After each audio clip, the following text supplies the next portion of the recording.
afternoon.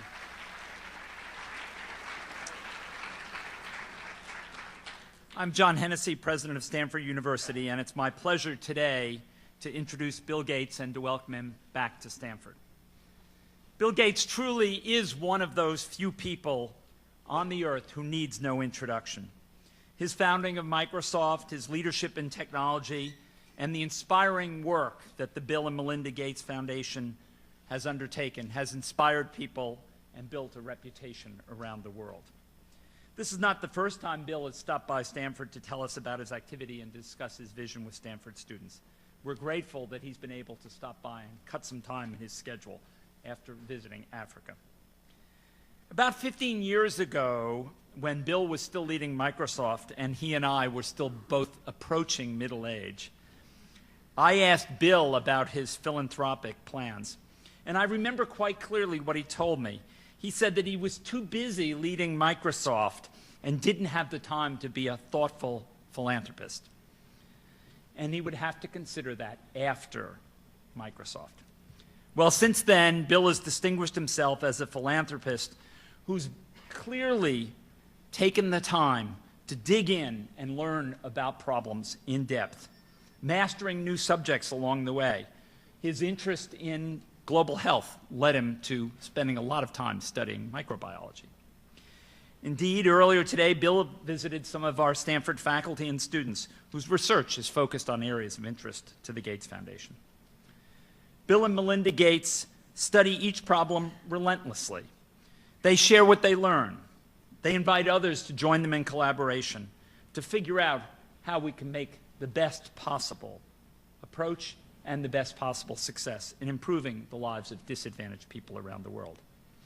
And although many other organizations have given up in frustration over the challenges of improving health in Africa, the Gates Foundation has not only persisted, but has made progress and has inspired others to join them. Bill's message of innovation as key to improving the life of people around the world clearly resonates on this campus. We're honored that he's chosen to visit Stanford today and share some of his work. He's just returned from a trip to Ethiopia and Zambia, working on issues like malaria, agricultural productivity, and community health outreach. Bill's going to talk for about 25 or 30 minutes, and then we'll have time to ask him some questions. So please join me in welcoming Bill Gates back to Stanford University.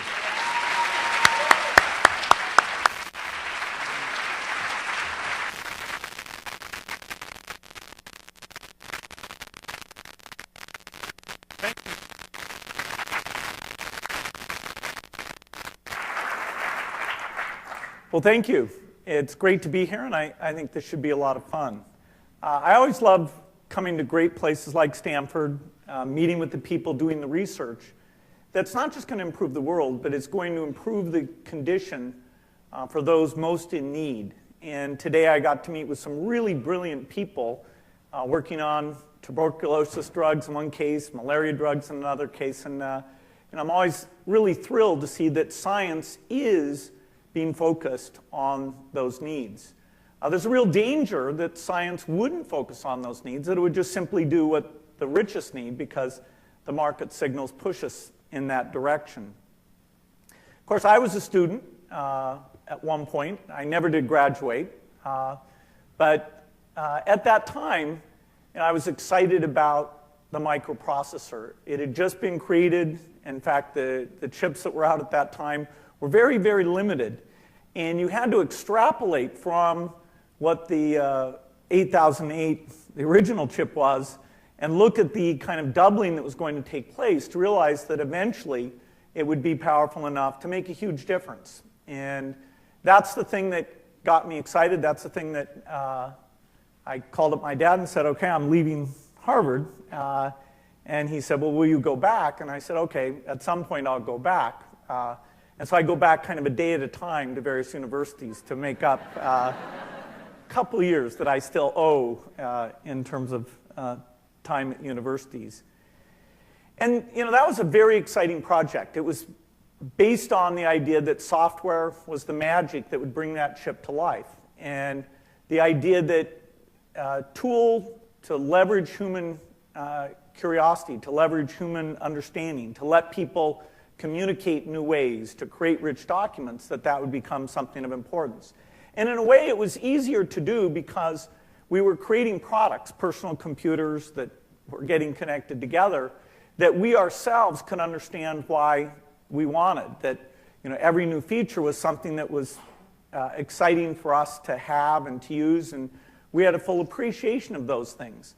And as I look back on my university experience, I wouldn't change anything but one thing, which is that I definitely got through school without having a sense of how the poorest in the world lived. I had no sense about disease, about nutrition, about what it means to have no infrastructure, what it means to have a government that doesn't work. And so it was much later that it was almost like a comeuppance when I was traveling initially on behalf of Microsoft and later on behalf of the foundation that I got to see the real conditions out there. And so it's great to pursue curiosity, but you also have to have this broad view of things, and I definitely miss that. Now that we have these great tools, you can say, okay, well, how are they going to be used? What difference will they really make? And what metric should you apply to this? Should you just apply an economic metric? Is GDP going up? Well, that's a very indirect way of looking at things.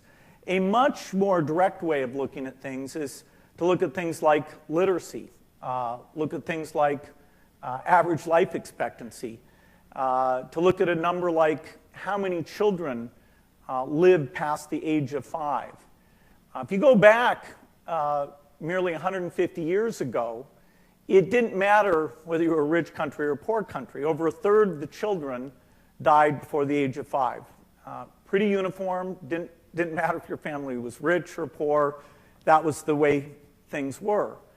And through a series of inventions, antibiotics, vaccines, many of which are only within the last 100 years, that changed very dramatically. And so now in the very richest countries, out of 1,000 children under the age of 5, only 5 or 6 die. And so it's a very rare event, it's a very tragic event.